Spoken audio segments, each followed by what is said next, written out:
అవసరం మనిషితో ఎంతటి తప్పునైనా చేయడానికి ప్రేరేపిస్తుంది. ఇలా అవసరానికే కొందరు దొంగతనాలు చేస్తారు. ఇళ్ళు, షాపులు, బ్యాంకుల్ని అదును చూసి కొల్లగొడతారు. ఇప్పుడు శ్మశాన వాటికల్లో కూడా దొంగలు పడుతున్నారు. శ్మశాన వాటికల్లో దొంగలు పడ్డం ఏంటి? అయినా శ్మశాన వాటికలో దొంగతనం చేయడానికి ఏముంటుంది అని అనుకుంటున్నారా? అక్కడే ఉంది అసలు విషయం. అన్ని రకాల చర్మ సమస్యలకు శాశ్వత పరిష్కారం ఈ శ్రీత 9281458181.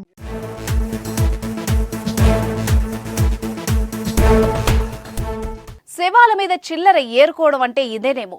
చచ్చిపోయిన మనిషిని కూడా వదలకుండా దోచేస్తున్నారు. చనిపోయిన శవం దగ్గర ఏముంటుంది? బూడిద, ఎముకలు తప్ప అని మీరు అనుకోవచ్చు. ఆ బూడిదను వదిలేసి ఎముకల్ని ఎత్తుకెళ్లిపోతున్నారు కేటుగాళ్లు. చనిపోయిన మనిషి దగ్గరకు వెళ్లడానికే భయపడతాం.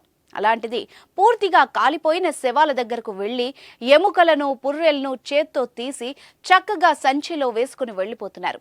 పెద్దపల్లి జిల్లా సుల్తానాబాద్ శ్మశానంలో జరుగుతున్న ఈ తతంగం విస్మయం కలిగిస్తోంది. మృతదేహాలను దహనం చేసిన తర్వాత మిగిలిన అస్థికల్ని కుటుంబ సభ్యులు సేకరిస్తారు.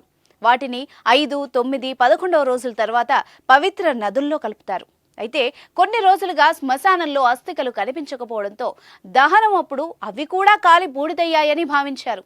కానీ ఎముకల్ని దొంగలెత్తుకెళ్లి ఉంటారని ఊహించలేదు. అయితే ప్రతి శవం ఎముకలు లేకపోవడంతో అనుమానాలు మొదలయ్యాయి. శ్మశానాల్లో ఎముకలు మాయమవుతున్నాయన్న విషయం అర్థమైంది. ఈ క్రమంలోనే శవాల్ని కాల్చివేయగా మిగిలిన ఎముకల్ని పోగు చేసుకుని వెళ్లిపోతున్న 2 యువకులు శుక్రవారం స్థానికులకు చిక్కారు. వాళ్లను మందలించి అక్కడి నుంచి పంపించేశారు. అయితే తర్వాత రోజు మరో 2 మహిళలు శ్మశానంలో ఎముకలు పోగు చేస్తూ కనిపించారు. అనుమానం వచ్చిన స్థానికులు పోలీసులకు సమాచారం అందించారు. పోలీసులు ఆ మహిళల్ని అదుపులోకి తీసుకుని విచారణ చేపట్టారు. ఎముకల్ని ఎందుకు దొంగిలిస్తున్నారు, వాటిని ఏం చేస్తున్నారు అన్న కోణంలో ఆరా తీస్తున్నారు. ఎముకలతో పాటు శవాన్ని కాల్చగా వచ్చిన బొగ్గుల్ని కూడా తీసుకెళ్తున్నట్టు తెలుస్తోంది. ఈరోజు మా ముత్యం రమేష్ గారి దాన సత్క్రమాలు జరిగిపోయినాయి.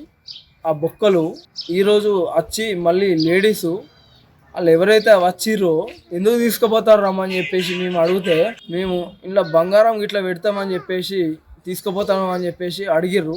పొద్దున చెప్పినాం, ఆల్రెడీ పోలీస్ వారికి అప్పచెప్పినాం. మళ్ళీ ఈరోజు మళ్ళీ వాళ్ళు వచ్చి మళ్ళీ తీసుకెళ్ళడానికి ఛాన్సెస్ చూసిర్రు.